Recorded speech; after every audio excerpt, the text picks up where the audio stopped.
died of overeating.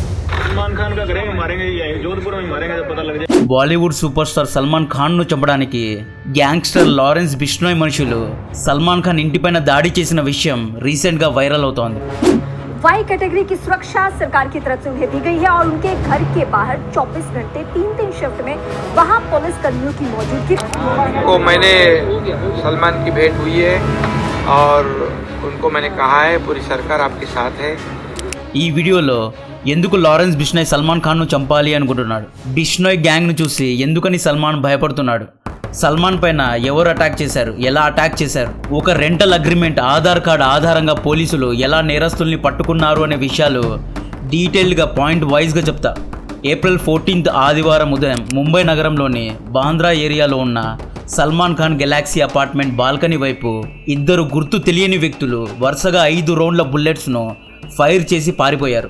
ఇందులో ఒక bullet balcony ద్వారా ఇంటి లోపలకు కూడా వెళ్ళింది. మామూలుగా అయితే ఈద్ సమయంలో సండేస్ రోజు సల్మాన్ ఖాన్ బాల్కనీ దగ్గర నిలబడి తన ఫ్యాన్స్ను గ్రీట్ చేస్తూ ఉంటారు. అదృష్టవశాత్తు ఆ రోజు ఈయన బాల్కనీలో లేడు. సల్మాన్ ఖాన్ పైన దాడులు జరిపిన వారి పేర్లు సాగర్ పాల్ మరియు విక్కీ గుప్తా. వీళ్లకు సల్మాన్ ఖాన్ పైన దాడి చేయమని సుపారీ ఇచ్చిన వ్యక్తి గ్యాంగ్స్టర్ లారెన్స్ బిష్నోయ్ తమ్ముడైన అన్మోల్ బిష్నోయ్. ఈ ఇద్దరి ఇంటి పేరైన బిష్నోయ్ అనే పేరును గుర్తుపెట్టుకోండి. కథలో ట్విస్ట్ ఇచ్చే పేరు ఇది. సాగర్ పాల్, విక్కీ గుప్తా సల్మాన్ ఖాన్ ఇంటిపైన దాడి చేసి పారిపోయారు. వీరిని ఎలా పట్టుకున్నారో తర్వాత చెప్తా. ఈ సల్మాన్ ఖాన్ మరియు లారెన్స్ బిష్నోయ్ రివెంజ్ స్టోరీ అనేది బాలీవుడ్ లేదా హాలీవుడ్ రివెంజ్ డ్రామా లాగా ఉంటుంది. జాగ్రత్తగా వినండి. సల్మాన్ ఖాన్ పొలిటీషియన్ కాదు, అపోజిషన్ లీడరు కాదు, పెద్ద పోస్ట్లో లేడు. బట్ ఎందుకు చంపాలి అనుకుంటున్నారు అనే విషయాలు తెలుసుకోవాలి అంటే 1998లో హమ్ సాత్ సాథ్ అనే బ్లాక్ బస్టర్ మూవీ దగ్గరికి వెళ్ళాలి. ఈ మూవీ బాలీవుడ్లో ముఖ్యంగా సల్మాన్ ఖాన్ కెరియర్లో blockbuster movie. Salman Khan కెరియర్ను చేంజ్ చేసిన ఈ మూవీ యొక్క షూటింగ్ ఎక్కువగా రాజస్థాన్ జైపూర్లో జరిగింది. షూటింగ్ సమయంలో సల్లు మియా వేటకు అడవి వెళ్ళేవాడు, ప్రతిరోజు వెళ్ళేవాడు. సల్మాన్ ఖాన్తో పాటు తోటి యాక్టర్స్ అయిన సేఫ్ అలీ ఖాన్, తబు, నీలం అండ్ సోనాలి బింద్రే కూడా వెళ్ళేవారు. తోటి యాక్టర్స్ ముందు తాను రియల్ లైఫ్ హీరో అని చూపించుకోవడానికి సల్మాన్ ఖాన్ వేట చేస్తూ 2 బ్లాక్ బక్స్ను చంపేశాడు. బ్లాక్ బక్స్ అంటే కృష్ణ జింకలను చంపేశాడు. కృష్ణ జింకలను చంపడం చట్టరీత్యా నేరం. కృష్ణ జింకలు చూడడానికి చాలా బ్యూటిఫుల్గా ఉంటాయి. ఇవి ప్రొటెక్టెడ్ స్పీసీస్, వీటిని చంపకూడదు. ఈ జింకలను సల్మాన్ ఖాన్ చంపాడు అని ఎవరికి తెలిసింది? ఈ కేసు ఎవరు వేశారో తెలుసా? కృష్ణ జింకను దేవతలా పూజించే రాజస్థాన్లో ఉన్న బిష్నోయ్ కమ్యూనిటీ సభ్యులు సల్మాన్ ఖాన్కు అగేన్స్ట్గా కేసు వేశారండి. దీంతో సల్మాన్ ఖాన్ పైన ట్రయల్ జరిగింది. సల్మాన్ ఖాన్కు 5 ఏళ్ల జైలు శిక్ష పడింది. బెయిల్లో సల్మాన్ ఖాన్ బయటకు వచ్చాడు. ఈ విషయాన్ని అందరూ మర్చిపోయారు. బిష్నోయ్ కమ్యూనిటీ సభ్యులు కూడా మూవ్ ఆన్ అయిపోయారు. సైఫ్ అలీ ఖాన్, టబు, సోనాలి బింద్రే ఇలా ఇతరత్ర యాక్టర్స్ అందరికీ క్లీన్ చిట్ దొరికింది. సల్మాన్ ఖాన్ హిట్ల మీద హిట్లు కొట్టాడు, బాలీవుడ్ పైన రాజ్యం వెళ్ళాడు. కానీ ఆ బిష్నోయ్ కమ్యూనిటీకి చెందిన ఒక్క కుర్రాడు మాత్రం ఈ విషయాన్ని మర్చిపోలేదు. తాను పూజించే కృష్ణ జింకను చంపి కూడా సల్మాన్ ఖాన్ హీరోలాగా బయట తిరుగుతున్నాడు, 1000 కోట్లు సంపాదిస్తున్నాడు. అండ్ ఒక్క కూస కూడా సల్మాన్ ఖాన్కు గిల్ట్ అనేది లేదు. తాను ఒక బ్లాక్ బక్ను చంపాను అనే బాధ సల్మాన్ ఖాన్ కళ్ళలో లేదు. బహిరంగంగా సల్మాన్ ఖాన్ ఇంతవరకు బయటకు వచ్చి బిష్నోయ్ కమ్యూనిటీకి క్షమాపణ చెప్పలేదు అని ఒక యువకుడు పగను పెంచుకున్నాడు. ఆ యువకుడి పేరే లారెన్స్ బిష్నోయ్. లారెన్స్ బిష్నోయ్ అనే వ్యక్తి బిష్నోయ్ కమ్యూనిటీలో జన్మించాడు. బిష్నోయ్ కమ్యూనిటీ అనేది హిందూయిజంలో ఒక సెక్షన్. బిష్నోయ్స్ను విష్ణోయ్ అని కూడా అంటారు. వీళ్ళు విష్ణు భగవంతుడిని పూజిస్తారు అనమాట. ఇయర్ 1485లో గురు జంబేశ్వర్ బాబా ఈ కమ్యూనిటీను స్థాపించారు.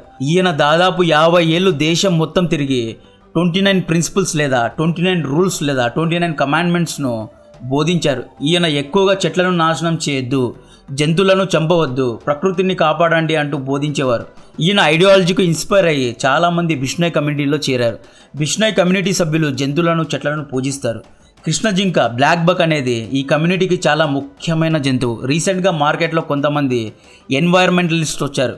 వీళ్ళు జంతువుల చర్మం నుండి తయారు చేసే లెదర్ చెప్పులను వేసుకొని, టన్నుల కొద్దీ వాటర్ను వాడి తయారు చేసే టెక్స్టైల్స్ను, జీన్స్ను, టీషర్ట్స్ను వేసుకొని, పొల్యూషన్ను కలగజేసే డీజిల్ కార్స్లో, బెంజ్ కార్స్లో తిరుగుతూ, పెట్రోల్ ద్వారా తయారయ్యే లిప్స్టిక్లను వేసుకొని పొల్యూషన్ గురించి మాట్లాడతారు. యాక్చువల్లీ భారత్లో వాతావరణం గురించి ఉద్యమం చేసిన మొట్టమొదటి కమ్యూనిటీ పేరే బిష్నోయ్ కమ్యూనిటీ. మామూలు కమ్యూనిటీ కాదండి ఇది.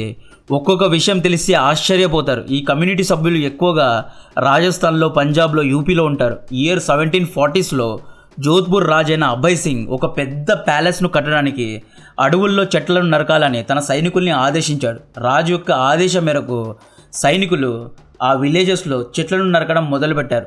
అది చూసిన బిష్నోయ్ కమ్యూనిటీ మెంబర్స్ సైనికులను అడ్డుకున్నారు. చెట్లను నరకొద్దు, వీటిని మేము పూజిస్తాము, ఎన్నో జంతువులు ఎంతో మంది ప్రజలు అడవి కారణంగా తింటున్నారు, అడవి మాకి తల్లి లాంటిది అని వేడుకున్నారు. కానీ ఆ సైనికులు వీరి మాటలు వినకుండా దయ లేకుండా చెట్లను నరకడం మొదలుపెట్టారు. దీంతో బిష్నాయ్ కమ్యూనిటీకి చెందిన అమృత దేవి గారు తన ఫాలోవర్స్ తో కలిసి ఒక పెద్ద తిరుగుబాటు చేశారు. దీన్నే the first Indian environmental movement అని కూడా అంటారు.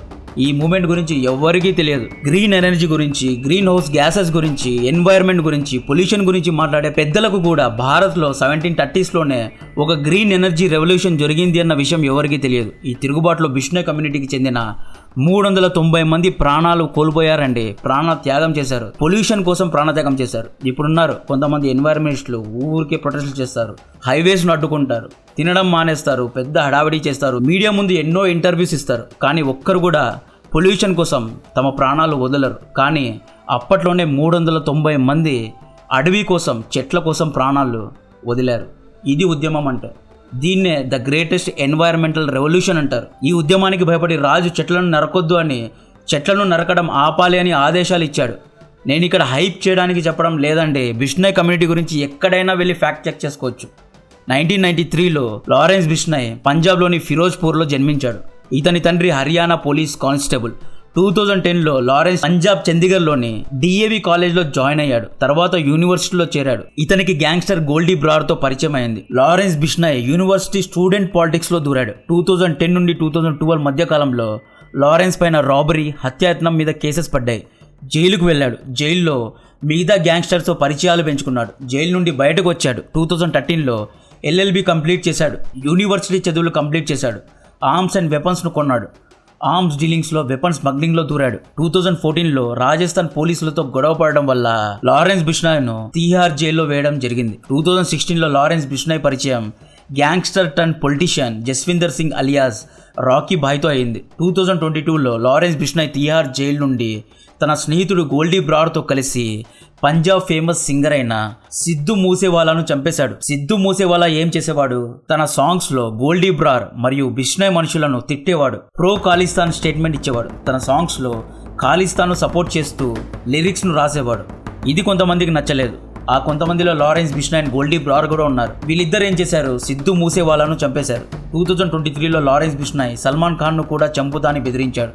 సల్మాన్ ఖాన్ క్షమాపణలు చెప్పకపోతే సల్మాన్ ఖాన్ను చంపుతాని బెదిరించాడు. తీహార్ జైలు నుండే బెదిరించారండి. ప్రస్తుతం లారెన్స్ బిష్నాయ్ దగ్గర ప్రపంచ వ్యాప్తంగా 700 మెంబర్స్ షూటర్స్ ఉన్నారండి. కెనడాలో ఖాలిస్తానీ సపోర్టర్స్ను కెనడాలో ఉన్న లారెన్స్ బిష్నాయ్ గ్యాంగ్ చంపారు అని అంటారు. ఖాలిస్తానీలకు బిష్నాయ్ పేరు వింటేనే ఎకరం తడిసిపోతుంది అంటారు. హర్దీప్ సింగ్ నిజ్జార్ను లారెన్స్ మనుషులు చంపారు అని కూడా అంటారు. రీసెర్చ్ అండ్ అనాలిసిస్ వింగ్ అంటే మన రాక్ మొరలతో కనెక్ట్ అయి ఉన్నారు అని కొంతమంది చెప్తారు. ఖాలిస్తానీ ఉద్యమం భారతదేశాన్ని విడగొట్టే విధంగా ఉంది. దేశాన్ని విడగొట్టే వారిని నేను విడిచిపెట్టను అని లారెన్స్ బిష్నాయ్ అంటూ ఉంటాడు. కృష్ణ జింకను చంపిన సల్మాన్ ఖాన్ ఎటువంటి గిల్ట్ లేకుండా తిరగడం తనకు నచ్చలేదు అంటాడు లారెన్స్ బిష్నాయ్. సల్మాన్ ఖాన్ను చంపుతా అని బహిరంగంగానే వార్నింగ్ ఇచ్చాడు. బిష్నాయ్ వార్నింగ్ కారణంగా సల్మాన్ ఖాన్ సెక్యూరిటీని పెంచారు. 2023లో ఒక వీడియో కాల్లో లారెన్స్ బిష్నాయ్ సల్మాన్ ఖాన్ బాడీగార్డ్ అయిన షేరా ముఖం మీదే సల్మాన్ ఖాన్ను చంపుతాన్ని వార్నింగ్ ఇచ్చాడు. దానికి షేరా నేను బ్రతికున్నంత వరకు సల్మాన్ ఖాన్ పైన చెయ్యి పడనివ్వను అన్నాడు.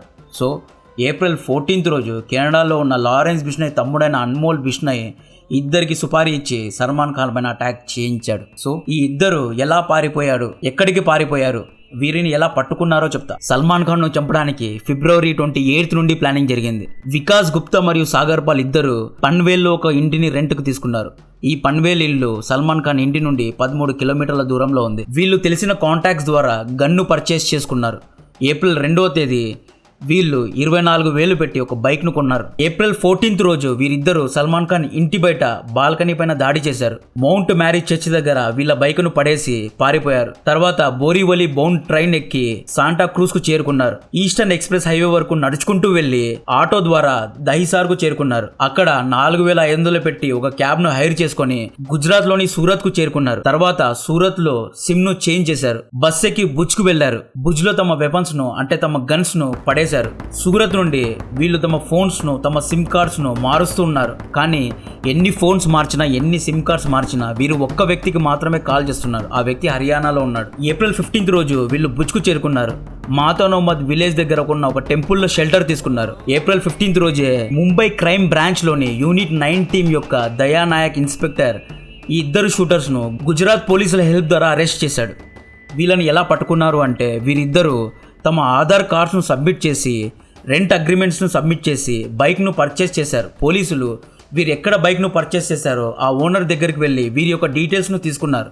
వీళ్ళు పన్వేల్ దగ్గర ఇంటిని రెంట్ తీసుకున్నప్పుడు ఇంటి అగ్రిమెంట్ కోసం తమ ఆధార్ కార్డ్స్ను ఇచ్చారు. ఈ ప్రూఫ్స్ ద్వారా ముంబై పోలీసులు వీరిని పట్టుకున్నారు. వీళ్ళు తమ సిమ్స్ను మారుస్తూ ఒకే వ్యక్తికి కాల్ చేయడం వల్ల హ్యూమన్ మరియు టెక్నికల్ ఇంటెలిజెన్స్ ద్వారా ముంబై పోలీసులు గుజరాత్ పోలీసుల సహాయంతో ఈ ఇద్దరిని భుజ్ దగ్గర పట్టుకున్నారు. వీరిద్దరికి ఎటువంటి శిక్షలు పడతాయి అన్న విషయం తెలియదు. ఇప్పటికైతే లారెన్స్ బిష్నోయ్ మనుషులే ఈ పని చేశారు అనేది కన్ఫర్మ్ అయింది. సో ఈ ఇష్యూలో ఎవరిది తప్పో కామెంట్ చేయండి. సల్మాన్ ఖాన్ కృష్ణ జింకలను చంపడం తప్ప, లేదా తన బిష్నోయ్ కమ్యూనిటీ కోసం సల్మాన్ ఖాన్ పైన ప్రతీకారం తీర్చుకుంటున్న లారెన్స్ బిష్నోయ్ది తప్ప? లారెన్స్ బిష్నోయ్ ఇంటెన్షన్ కరెక్టే, కానీ ఈయన వెళ్తున్న రూట్ తప్పు. ఎలక్షన్స్ ముందు ఎటువంటి కమ్యూనల్ రైట్స్ జరగకూడదు, ఎటువంటి హిందూ ముస్లిం గొడవలు జరగకూడదని కోరుకుంటూ కాంటెంట్ నచ్చితే వీడియోను లైక్ చేయండి, ఛానల్ను సబ్స్క్రైబ్ చేసి అందరికీ షేర్ చేయండి. జై హింద్.